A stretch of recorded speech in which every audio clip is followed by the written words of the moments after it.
Hello, today I'm doing a review here and a quick setup on the CASIO SGW1000-1A. I picked this up at Costco. I was pretty excited. I was looking at a lower model to the CASIO because I really wanted a compass feature. Well, this has triple sensor, they call it, which is pretty obvious. The altimeter, barometer, and a compass. So here's the sensor itself. I'm assuming for that barometer, which is also operates the altimeter. Altimeter is operated off from pressure also. So with that being said, this watch exceeded my standards for the price range, and I was very excited to get it. It's a little deep width wise, but it's comfortable. It's very comfortable. It's not too large. It's lightweight. Looks pretty good. Yeah, I like this watch a lot. There is an LED light, two little LEDs here. You can set that to 1 or 3 seconds. And it comes with this intimidating manual. Look at how thick that is. Well, that's, of course, a handful of other languages. Fortunately, they put English in the first section of the book. And it starts off here about this manual and how to understand it.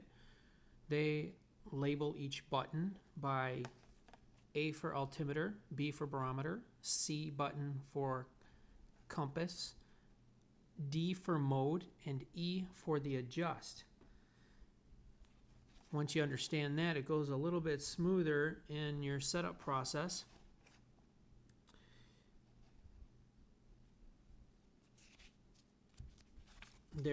The adjust is your settings. So you can push that to change without holding it down. You can just push it however many times you'd like to find your favorite, day, however you want that screen to look. Friday the 24th, or the month and the date. I believe that's, nope. That is barometer. So you can see when you go to the time, you can choose to see the barometer. Once you understand how the barometer works, once it's below 2.8, 29.8, they say that its chances are of weather, rain, clouds, within 12 to 24 hours. Right now it's 29.9 here in Phoenix. So I'm jumping around a little bit here. Let's go back to the time. And if you hold this down for 2 seconds, the adjust, or what they call the E button, you can see here the city code. Mine is set for Denver Mountain Standard Time because I live in Phoenix without daylight savings time. If you need to even go deeper into your settings, you can change the longitude and latitude. Let's see if I can get there. There it is. Longitude, which I do need to change that. You push the A or the C button to go up and down to change that setting. Because I'm in Phoenix, I'd looked this up before. I believe it's 33.4. And then oops, I lost it here. I gotta go back into settings by holding that down, using the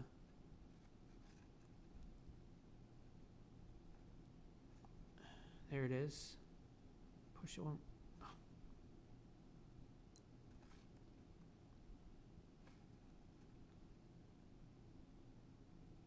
I was afraid this was gonna happen.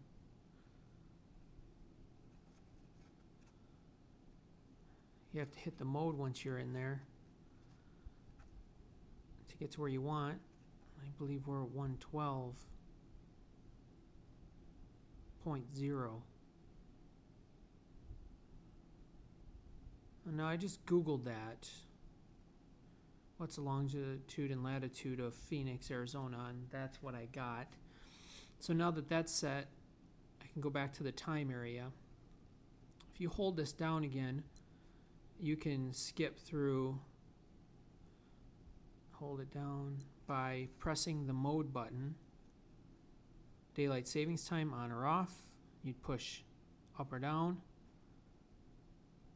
12 or 24 hour, seconds, hour, minutes, year, the date or month, the day.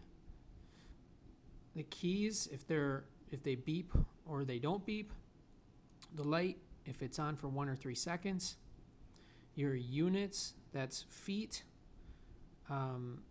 inches in HG for barometer, or Fahrenheit versus Celsius.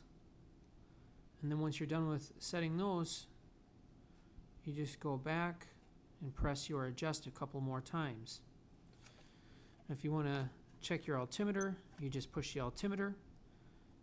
Now you can set these by holding again for 2 seconds the adjust button or the E button, and you can press A or C, which is up or down, to set your location or your elevation at the present time. Now there's other settings where you can push mode and it will save those and then save them reoccurring after that.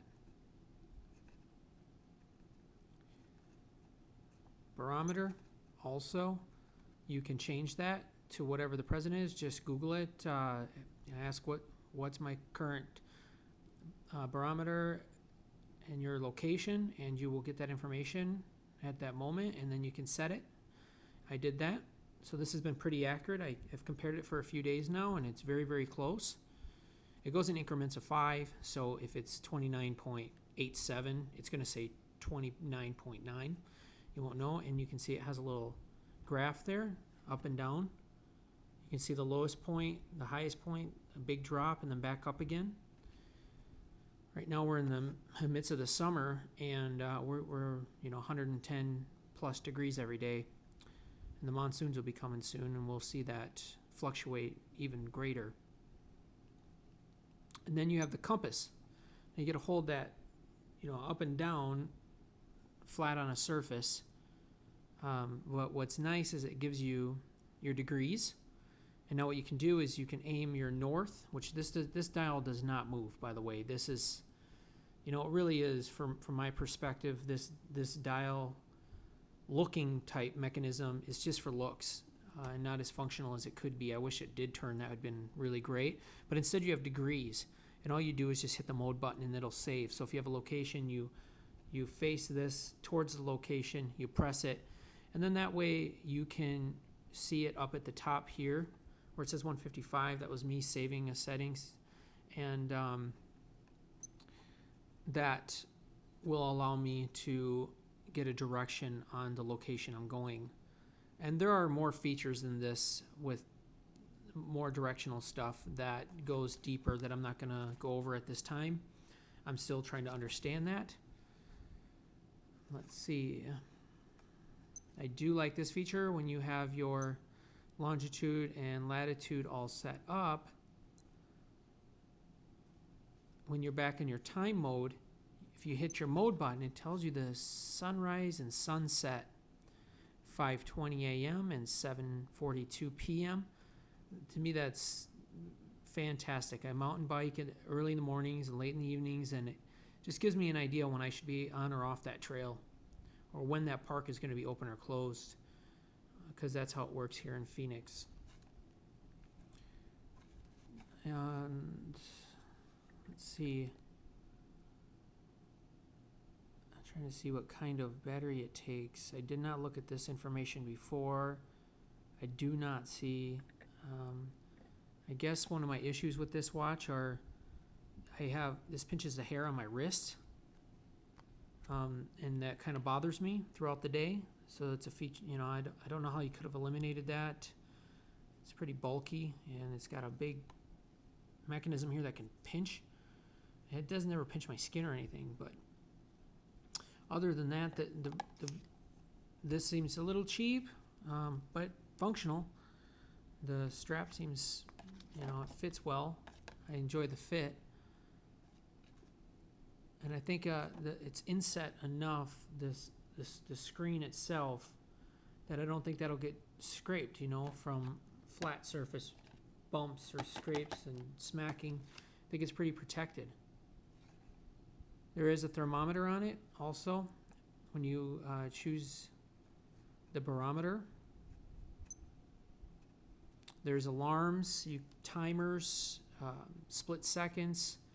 You can record all of those. Here's the record for elevation for the altimeter in the mode area. Alarm, and there's a lot of alarms, 4 alarms I believe, and there's a snooze, so you can snooze it and it'll keep going off. There's the time. Go back to the barometer here over here. There it is, the temperature, 87. That's not accurate unless it's off your body, of course. You need to let that sit. I've read in the reviews 5 to 10 minutes, but it'll be accurate, but you have to have it away from your body heat or any other heat source and allow it to adjust to the ambient air. But it is a very nice feature. I think for the price range, I believe I paid $80 for this. And without barometer or altimeter, the watch was $40, so I paid twice of what I wanted to, but I got twice as much out of this watch. So that'll conclude the review today. I think I covered most things, the most important things that you use on a regular basis. Thank you for watching.